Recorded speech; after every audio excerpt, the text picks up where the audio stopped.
Hello అండి. Welcome to Sukhi trending vlogs. నేను మీ సిరి. ఇవాల్టి మన రెసిపీ నిమ్మకాయ పులిహోర అండి. మన ఇంట్లో పండగొచ్చిందన్నా, లేదు ఎక్కడికన్నా టూర్ ఎళ్తున్నామన్నా, మనము ఖచ్చితంగా అయితే ఈ నిమ్మపండు పులిహోర అయితే చేసుకుంటాం గదండీ! నాకు గుర్తున్నంత వరకు మా చిన్నప్పుడైతే ప్రతి పండగకి మా అమ్మ పులిహోర చేసేది. అలాగే మనం ఎక్కడికన్నా టూర్ ఎళ్తున్నాం వన్ డే ట్రిప్ అలా అంటే, కొద్దిగా అయితే నిమ్మపండు పులిహోర చేసేసి క్యాన్‌లో పెట్టుకొని తీసుకెళ్తామండి. ఎందుకంటే అది ఉంటుంది కాబట్టి. సో, ఇప్పుడైతే ఈ తయారీ విధానం చూద్దాం. అందరికీ తెలిసిన రెసిపీయే. కానీ నేను స్పెషల్‌గా ఎందుకు చేశానంటే, రొటీన్‌గా కాకుండా ఇలా చేసి చూడండి, టేస్ట్ అయితే చాలా బావుంటుంది. ఆల్రెడీ ఇలా కొంతమంది చేసుకునే వాళ్ళుంటే ఖచ్చితంగా ఇది మీకు తెలుసా లేదా అనేసి కమెంట్ చేయండి. సో, ఇందులో ఫస్ట్ అయితే కొన్ని పచ్చిమిరపకాయలు తీసుకొని నేను 2గా కట్ చేసుకొని పక్కనైతే పెట్టుకుంటున్నాను. అలాగే అల్లం అండి ఖచ్చితంగా వేసుకొని తినాలి. మనకి హెల్త్‌కి చాలా మంచిది. చాలా ఈజీగా డైజెషన్ అయిపోతుంది. అండ్ ఈ అల్లం వేస్తే చిన్న పిల్లలు గూడా ఖచ్చితంగా ఇష్టంగా తినేస్తారండి. ఎవ్వరు తీసి సో, ఇక్కడైతే నేను ఇప్పుడు లెమన్ కట్ చేసుకొని జ్యూస్ అయితే తీసుకుంటున్నానండి. సో, ఇక్కడ నేను చూపించిందయితే నేనైతే ఒక 2 కప్స్ ఆఫ్ రైస్ పెట్టుకున్నాను. దానికి నేను ఒక 5 లెమన్స్ అయితే కట్ చేసుకుంటున్నానండి. ఇది పులుపు మనకి ఎంత కావాలి అనే దాన్ని బట్టి లెమన్స్ అయితే మనము క్వాంటిటీ ఇంక్రీజ్ చేసుకోవాలి.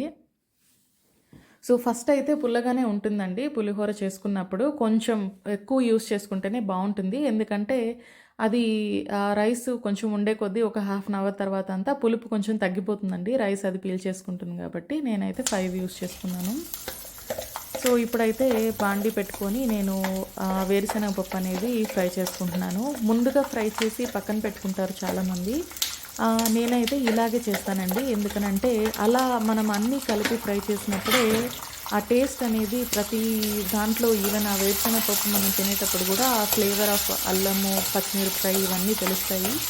సో, అందుకని నేను ముందుగా ఒక 2 మినిట్స్ అయితే వేరుశనగ పప్పు ఫ్రై చేసుకొని, ఆ తర్వాత రిమైనింగ్ ఇంగ్రీడియంట్స్ ఏదైతే చూపించానో అవన్నీ కూడా బాండీలో వేసుకొని నేనైతే ఇలాగా మీడియం ఫ్లేమ్ మీద ఫ్రై చేసుకుంటా ఉన్నానండి. సో, చూసారు కదా ఆల్మోస్ట్ ఇప్పుడు అన్నీ ఫ్రై అయిపోయాయి. ఈవెన్ అల్లం ముక్కలు కూడా బాగా మగ్గిపోయాయండి. సో, ఇప్పుడు నేను ఇందులో ఆవాలు, జీలకర్ర అనేది యూజ్ చేస్తున్నాను. ఎందుకంటే మనం ఫస్ట్ స్టార్టింగ్ కూడా వేయొచ్చు. అవి ఓవర్‌గా ఫ్రై అయిపోతాయండి. సో, అందుకని నేనైతే ఈ స్టేజ్‌లో వేస్తున్నాను. మీరు ముందుగా కూడా వేసుకోవచ్చు. సో, అలాగే వీటితో పాటు ఎంత వేరుశనగపప్పు వేసినా గానీ, కొద్దిగా మనము మినప్పప్పు, అలాగే పచ్చెనగపప్పు తిరగమాతలో వేస్తేనే ఆ టేస్ట్ అయితే చాలా బావుంటుందండి. తినేటప్పుడు కూడా చాలా ఇష్టంగా తింటామండి. సో, ఇందులో నేను కొద్దిగా జీడిపప్పు కూడా వేస్తున్నాను. అలాగే కరివేపాకు వేసేసాను.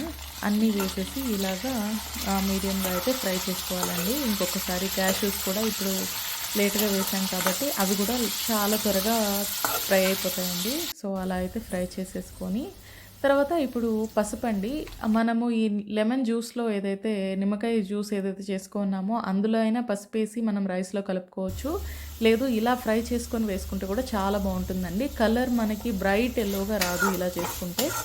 కానీ టేస్ట్ అయితే చాలా బావుంటుందండి. అస్సలు పచ్చిగా ఎక్కడా అనిపించదు. సో, నేనైతే ఇలా యూజ్ చేస్తాను. అలాగే మన మెయిన్ సీక్రెట్ ఇంగ్రీడియంట్ ఇక్కడైతే ఇంగవండి. రైస్‌కి సరిపడినంత ఒక హాఫ్ స్పూన్, మోస్ట్‌లీ ఒక హాఫ్ స్పూన్ లేదా ఒక ముక్కాలు స్పూన్ ఇంగువైతే వేసుకోవాలండి. ఇంగువ వేయడం వల్ల స్మెల్ అయితే పులిహోర చాలా బావుంటుంది.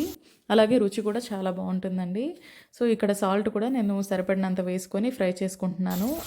ఇందులోనే వేస్తున్నానంటే అందులో మనము వేసిన పచ్చిమిరపకాయలకి అన్నిటికీ ఆ సాల్ట్ అనేది బాగా పడుతుంది.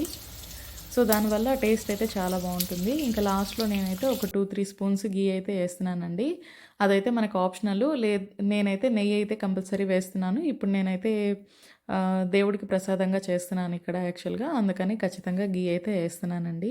సో, ఇప్పుడు మనం ఇక్కడ చూపిస్తున్నాను కదా వీడియోలో, అక్కడ చూపించినట్టు ఒక తాంబూలం అనేది తాంబూలం ఒకవేళ లేకపోయినా ఏదైనా వెడల్పుగా ఉండే పాత్రలో తీసుకొని రైస్ అనేది ముందు ఆరపెట్టుకోవాలండి.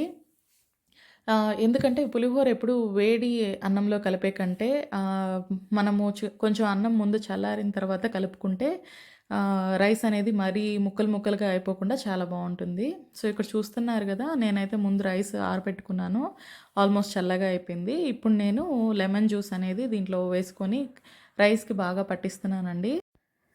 సో, మనము ఈ పసుపు ఇక్కడైనా వేసుకోవచ్చు. నేను ముందుగా వీడియోలో చూపిచ్చాను గదా! అక్కడ నేను ఫ్రైలో వేసుకున్నాను. లేదు మనకి ఇందులో అయినా వేసుకోవచ్చు. ఇక్కడ వేసుకుంటే ఏంటంటే మనకి పులిహోర బాగా యెల్లోగా బ్రైట్‌గా కనిపిస్తుందండి. నేనైతే ఫ్రైలో వేసేదానికే ప్రిఫర్ చేస్తాను.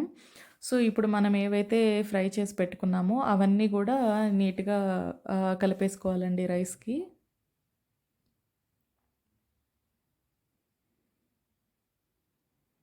సో, ఈవెన్ మనము చేసుకున్న ఈ బాండల్లో కూడా కలరు అవంతా ఆల్మోస్ట్ ఇంగువ వేసాం కదా! అవన్నీ ఇంగ్రీడియెంట్స్ దాంట్లోనే ఉంటుంది కాబట్టి నేనైతే నీట్‌గా అందులో కూడా రైస్ వేసేసి కలిపేసి తీసి కలుపుతున్నానండి. సో, ఎప్పుడైనా ఇది కలిపేటప్పుడు మనం ఏంటంటే ఫాస్ట్‌గా ఎక్కువ స్పీడ్‌గా కలిపేస్తే ఏంటంటే రైస్ అంతా ముక్కలు ముక్కలుగా అయిపోతుందండి. అందుకని మనం కొంచెం నిదానంగా సైడ్ బై సైడ్ ఒక సైడ్ నుంచి అంతా కలుపుకుంటూ వచ్చేయాలండి. సో, అప్పుడు ప్రతి దగ్గర సాల్టు ఏవైతే మనం వేసి పెట్టున్నామో అవంతా కూడా నీట్‌గా పడుతుంది రైస్‌కి. సో, ఇదైతే చాలా చక్కగా కుదిరిందండి. నేను చేసుకున్నాను. మీరు కూడా ట్రై చేసి చూడండి. ఎందుకంటే జింజరు అలాగే మనము పచ్చిమిరపకాయలు మెయిన్ అయితే ఇవేనండి. ఇంగువ ఇవి ఏసి పులిహోర చేసుకొని తిని చూడండి. ఎంత బావుంటుంది టేస్ట్ అనేసి. మీరు వీడియోలో కింద ట్రై చేసిన వాళ్ళు కమెంట్ చేయండి. ఆల్రెడీ ఇలాంటి టేస్టు మేము చూసాము అనుకున్న వాళ్ళు కూడా కమెంట్ చేయండి. సో, థ్యాంక్ యూ అండి for watching till the end. మీకు ఈ వీడియో అయితే ఖచ్చితంగా నచ్చుతుందని అనుకుంటున్నాను. ఇంకా సరికొత్త వీడియోస్‌తో మీ ముందుకు రావడానికి ట్రై చేస్తానండి. Thank you. Please subscribe to my channel.